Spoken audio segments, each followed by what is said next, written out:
Bom, olha, estou recebendo aqui a doutora Jocely Santos, gastroenterologista. Você já conhece o Maio Roxo? Essa campanha visa conscientizar a população sobre as doenças inflamatórias intestinais que afetam milhões de pessoas em todo o mundo, principalmente entre os 20 e os 40 anos. Elas ainda são pouco conhecidas e, por isso, há uma dificuldade de realização do diagnóstico precoce. Então, a gente vai entender um pouquinho mais sobre esse assunto. A doutora Jocely Santos vai nos explicar. Eu quero agradecer a sua participação no programa, doutora Jocely. Ela que é minha médica, inclusive. Eu estou até aqui, preciso marcar aqui um exame com ela, uma colonoscopia, hein, doutora Jocely? E eu estava conversando aqui nos bastidores sobre esse exame, já já a gente vai entrar para falar sobre o Maio Roxo, mas em especial a colonoscopia, doutora Jocely, é um exame que a gente fica sempre assim com aquele temor, com aquele medinho. Por que é, hein, doutora? Mas a gente não pode deixar de fazer, não. Não, não pode. É um exame que hoje é o padrão ouro para o diagnóstico do câncer coloretal. Então, os pacientes, né, que têm uma predisposição genética, ou seja, que têm familiares com casos de câncer coloretal, é muito importante que realizem esse exame acima dos 40 anos de idade. Mas os pacientes com doença inflamatória também. Este exame é o padrão ouro também para o diagnóstico das doenças inflamatórias intestinais, quer seja a doença de Crohn, quer seja a retocolite. E falando aí sobre essa campanha, ela é exatamente para poder conscientizar a população sobre essas doenças inflamatórias intestinais, não é, doutora? Exatamente. O Maio Roxo, ele existe desde quando foi criado o Dia Mundial da Doença Inflamatória Intestinal. Em 2010, nós comemoramos pela primeira vez aqui no Brasil, em São Paulo, com uma caminhada, o Dia Mundial da Doença Inflamatória Intestinal. Mas não é somente o dia 19, é o mês de maio inteiro que nós utilizamos para tornar conhecida para o grande público essas duas doenças que ainda são de difícil diagnóstico e muitas vezes de diagnóstico tardio.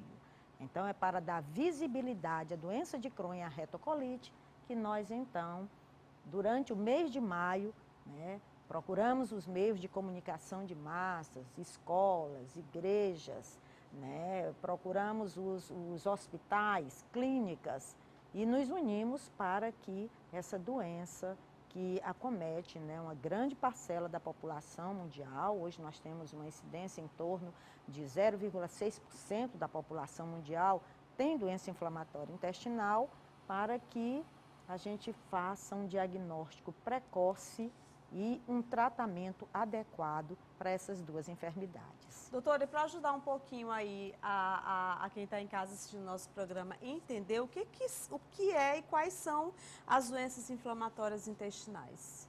São basicamente duas. Nós temos a retocolite e a doença de Crohn.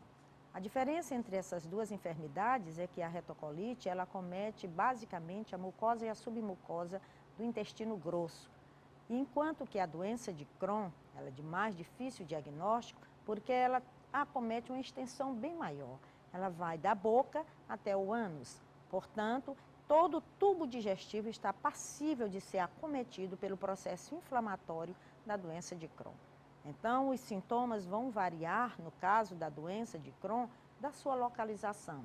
Se ela está na boca, se ela está no estômago, se ela está no intestino delgado ou se ela está no intestino grosso, para que a gente possa, então, né, avaliando esse paciente, conversando sobre os seus sintomas, solicitando os exames, né, adequados, chegar a um diagnóstico para iniciar o mais precocemente possível o seu tratamento. Tanto que nós falamos que na doença inflamatória intestinal nós temos uma janela de oportunidades, ou seja, é aquele paciente que ainda não tem uma doença grave, não tem uma doença de longos anos e que, ao ser feito o diagnóstico, ele ainda está naquela fase, que nós chamamos de fase inflamatória, em que não há danos teciduais graves e que o tratamento vai levá-lo a um período de remissão mais longo, poucas internações, menos cirurgias para esses pacientes. E a gente fala sobre essa questão do cuidado que nós devemos ter com a nossa saúde em relação à prevenção, né, doutora Jocely? É uma questão mesmo de responsabilidade que a gente tem que ter com a gente. E ainda há pouco eu estava falando com uma nutricionista, eu estava entrevistando ela mora em Brasília, e a gente estava falando sobre essa questão da obesidade mórbida infantil. A responsabilidade que os pais têm em oferecer os alimentos aos filhos, os hábitos de vida também, de saúde e tudo. Então, assim, tudo depende muito, né, doutora Jocely, do que a gente coloca para dentro, o que a gente come, o nosso combustível, a falta da atividade física. Então, é preciso que a gente tome essa consciência, não é, doutora? É verdade. A doença inflamatória intestinal, a gente hoje observa que ela é uma doença do meio, né, urbano. Né? Temos poucos casos de paciente no meio rural. E por que isso? Porque as sociedades, né, a população se urbanizou. E com este processo de industrialização e de urbanização das cidades, veio junto uma mudança nos hábitos alimentares. E esse hábito alimentar tornou-se basicamente, né, de fast food, de alimentos industrializados, que nós sabemos, né, dos efeitos danosos que eles podem ter no nosso aparelho digestivo. Como você disse, nós somos resultados daquilo que nós colocamos na nossa boca. Portanto, as dietas, né, ocidentais têm levado não só à obesidade mórbida, mas ao diabetes, mas aos cânceres do sistema digestivo, do aparelho digestivo e também às doenças inflamatórias intestinais. Doutora, em relação assim, ao Maio Roxo, que é uma campanha muito importante, como é que está a programação de vocês? A Associação dos Pacientes Portadores de Doença de Crohn e Retocolite do Norte e Nordeste do Brasil, a ACRON, nós tivemos este ano, no dia 19, que é o Dia Mundial da Doença Inflamatória Intestinal, uma manhã de palestras lá no Hospital Universitário. Então, nós tivemos a palestra da doutora Líbia, que é uma experiente assistente social e que é uma grande parceira nossa, em que ela falou aos pacientes portadores de doença de Crohn e retocolite do tratamento fora de domicílio. Então, infelizmente, em Teresina ainda é o polo que concentra os gastroenterologistas que tratam doença inflamatória intestinal no Piauí. Muitos pacientes têm que se dirigir do sul do estado, do interior do estado, para a capital, para consultar o seu médico, para fazer os exames, para receber sua medicação. Portanto, o tratamento fora de domicílio, e aqui eu aproveito para pedir, né, aos prefeitos, né, das cidades do interior, as assistentes sociais, né, das cidades, né, do interior do Piauí, que se sensibilizem com esses pacientes. Eles vêm para cá, eles têm uma alimentação diferenciada, muitas vezes vão para pensões, pagam a sua própria passagem, então que se sensibilizassem, fornecer a esses pacientes o tratamento fora de domicílio. E a outra ajudar, palestra, né, é muito importante. Inclusive o grupo de vocês já é um grupo bem antigo e vocês se ajudam bastante. Eu sou tão fã, sabe, doutora Jocely, do trabalho que todos vocês fazem, assim, do cuidado que vocês têm uns com os outros, porque não é fácil receber um diagnóstico desse. É difícil, até porque não tem cura, né, doutora? É uma doença crônica que não tem cura, mas ela tem tratamento.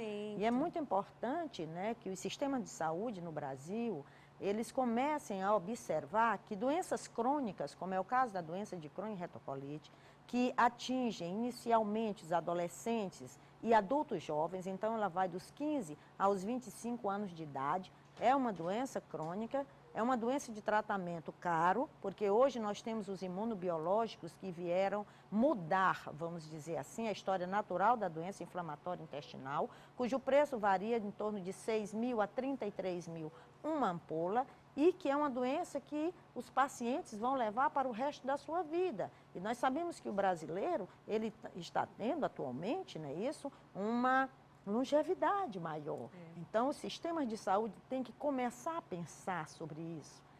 Ou seja, é uma doença crônica de um paciente jovem que vai viver mais anos. Então, tem que começar a pensar e a se preparar para isso, né, a doutora? planejar isso. Agora, me diga uma coisa, o paciente que ele não consegue fazer o diagnóstico nessa faixa etária, de 15...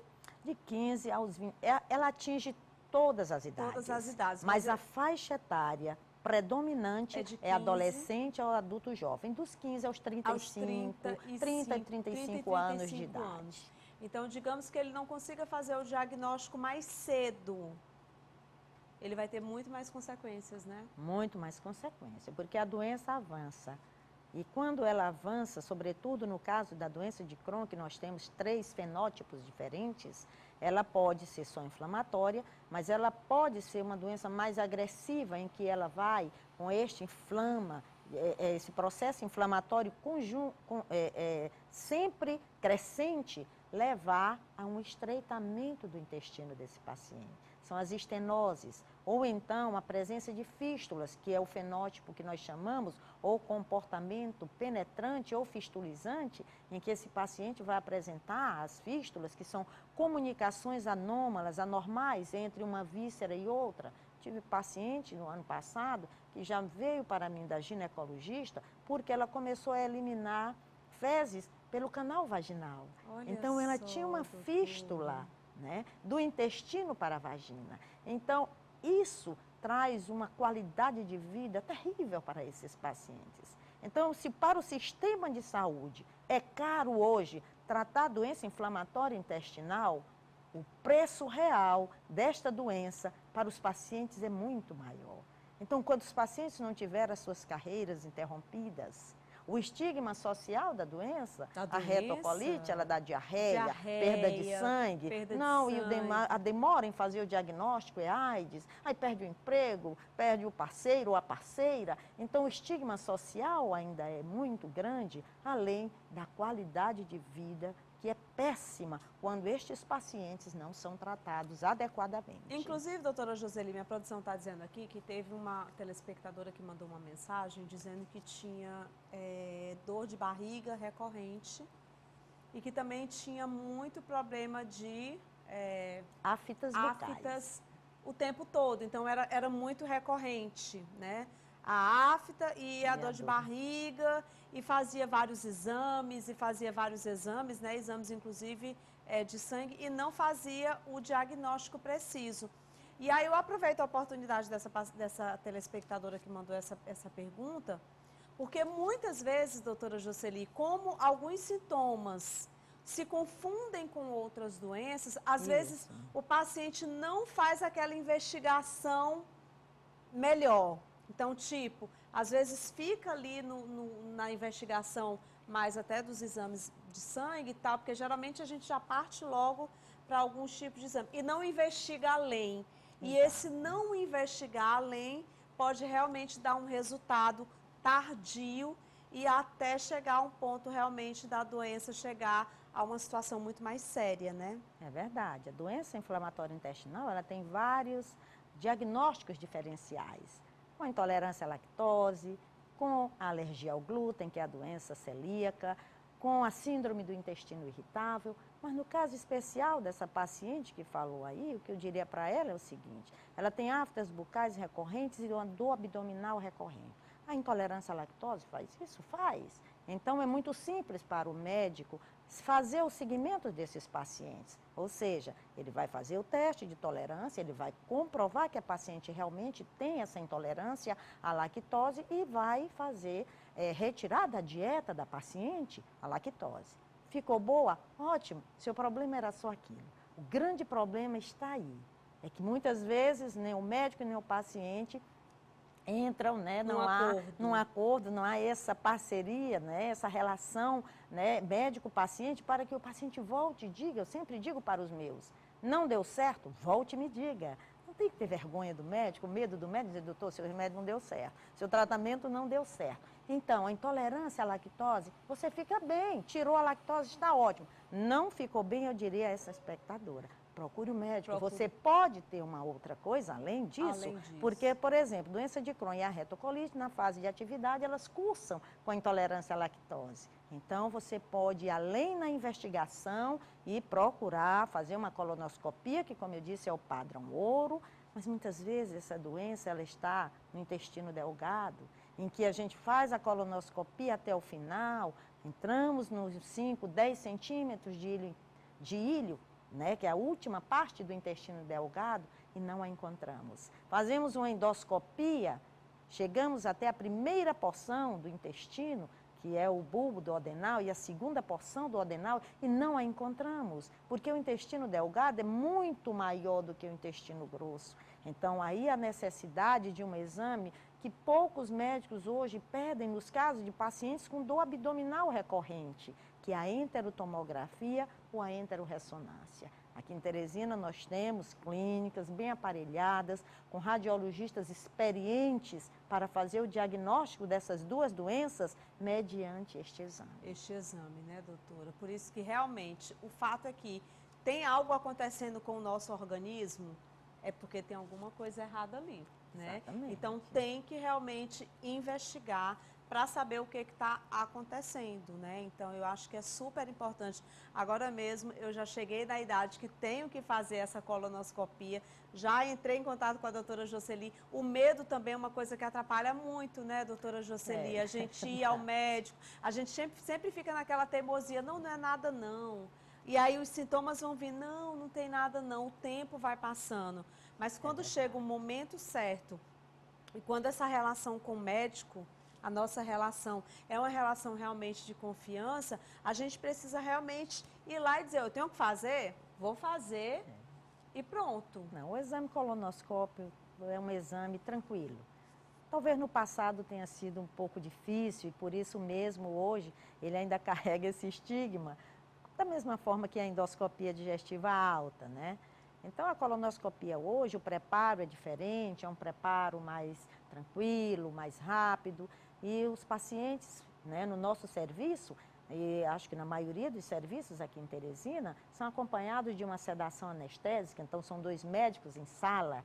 Antigamente ficávamos só cuidando, né, da sedação do paciente, ao mesmo tempo fazendo o exame colonoscópico, e hoje mudou. Então, na nossa equipe, nós temos vários anestesistas que acompanham, então a gente fica focado apenas no exame colonoscópico, que é um exame tranquilo e que, como eu disse, né, serve não só para o diagnóstico das doenças inflamatórias, mas também é hoje o melhor meio da gente fazer o rastreamento para o câncer coloretal. Tá bom, muito obrigada, viu, doutora Jocely, pela entrevista. Sempre um prazer tê-la aqui no nosso programa. O prazer é todo meu. Quero agradecer mais uma vez, né, a oportunidade. Pedir aos pacientes que são portadores de doença inflamatória intestinal, sobretudo aqueles que são do Sistema Único de Saúde e também aqueles de plano de saúde, que façam, né, a sua filiação à Associação dos Pacientes Portadores de Doença de Crohn e Retocolite. É ela que tem lutado muito aqui no nosso estado para que a gente tenha uma qualidade de vida melhor. Com certeza. E por falar em qualidade de vida, deixa eu falar para vocês da